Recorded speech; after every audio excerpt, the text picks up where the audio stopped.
क्या आपने कभी गौर किया है, जब कोई इंसान आपकी लाइफ से जाता है तो वो सिर्फ खुद को लेकर नहीं जाता, वो अपने साथ आपकी वो हंसी, वो सुकून और आपकी वो पहचान भी ले जाता है जो आपने उसके साथ बनाई थी। लेकिन क्या होगा अगर मैं आपसे कहूँ कि ये दर्द आपकी सबसे बड़ी कमजोरी नहीं बल्कि आपकी सबसे बड़ी सुपर पावर बन सकता है? आज हम उस एक माइंडसेट की बात करेंगे जो आपको टूटने नहीं बल्कि रीबिल्ड होने में मदद करेगा। हाय गाइस, मैं अमित हूँ और आप देख रहे हो अमित एके डायरीज।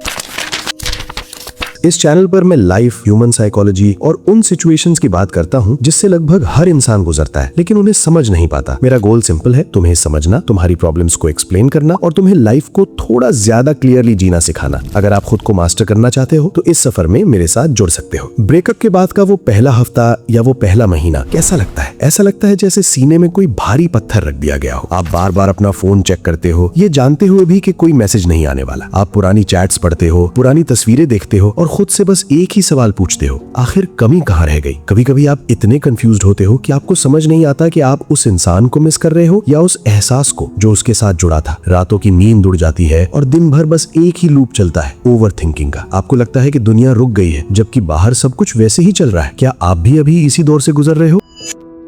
आज हम बात करने वाले हैं ब्रेकअप के बाद सबसे पावरफुल माइंडसेट क्या होता है, और अगर तुम इस चीज को समझ गए तो तुम लोगों को, सिचुएशंस को और खुद को एक बिल्कुल नए पर्सपेक्टिव से देख पाओगे। ये वीडियो सिर्फ एक मोटिवेशनल स्पीच नहीं है, ये एक साइकोलॉजिकल ब्लूप्रिंट है खुद को वापस पाने का। इंसानी फितरत है कि हम उस चीज के पीछे भागते हैं जो हमसे दूर जा रही है। इसे स्कैरसिटी प्रिंसिपल कहते हैं। जैसे ही कोई आपसे कहता है कि मैं तुम्हें नहीं चाहता, आपका दिमाग उसकी वैल्यू अचानक 10 गुना बढ़ा देता है। लेकिन जरा लॉजिकली सोचो, जो इंसान आपकी वैल्यू नहीं कर सका, क्या वो वाकई इतना कीमती है?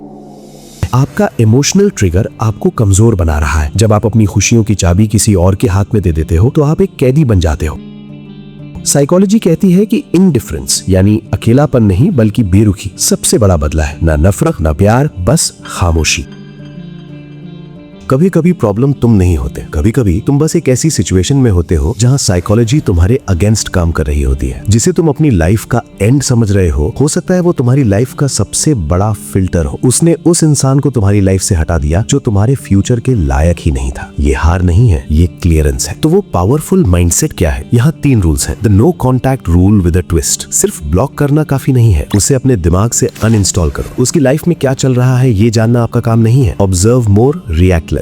जब भी उसकी याद आए अपनी फीलिंग्स को एक तीसरे इंसान की तरह देखो। अच्छा, मेरा दिमाग अभी डोपामीन मांग रहा है, रिएक्ट मत करो, बस देखो। Invest in your legend. अपनी एनर्जी को किसी और को कोसने में लगाने के बजाय उसे अपने करियर, अपनी बॉडी और अपनी स्किल्स पर लगाओ। इतनी वैल्यू बढ़ाओ कि कल को अगर वो इंसान मिले तो उसे खुद पर शर्माए, तुम्हें नहीं। मैं ये सब इसलिए शेयर करता हूँ क्योंकि मैंने भी लाइफ में कई बार महसूस किया है कि जब हम किसी के लिए बहुत ज्यादा अवेलेबल हो जाते हैं तो लोग हमें फॉर ग्रांटेड लेने लगते हैं। मैं परफेक्ट नहीं हूँ, पर जो भी सीखता हूँ, जो भी ऑब्जर्व करता हूँ, वही अमित एके डायरीज पे शेयर करता हूँ। हम सब एक साथ ग्रो कर रहे हैं। अगर तुम्हें ऐसी साइकोलॉजी और रियल लाइफ ऑब्जर्वेशंस पसंद है तो अमित एके डायरीज को सब्सक्राइब करो। यहाँ हम फेक मोटिवेशन या मूव ऑन के घिसे पिटे तरीके नहीं बल्कि रियल अंडरस्टैंडिंग की बात करते हैं। कमेंट्स में बताओ, क्या तुम भी कभी इस फेज से गुजरे हो? कभी कभी लाइफ को चेंज करने के लिए सिर्फ एक चीज समझना काफी होता है, अपनी खामोशी हो अपनी ताकत बनाओ। मिलते हैं नेक्स्ट वीडियो में अमित एके डायरीज पर।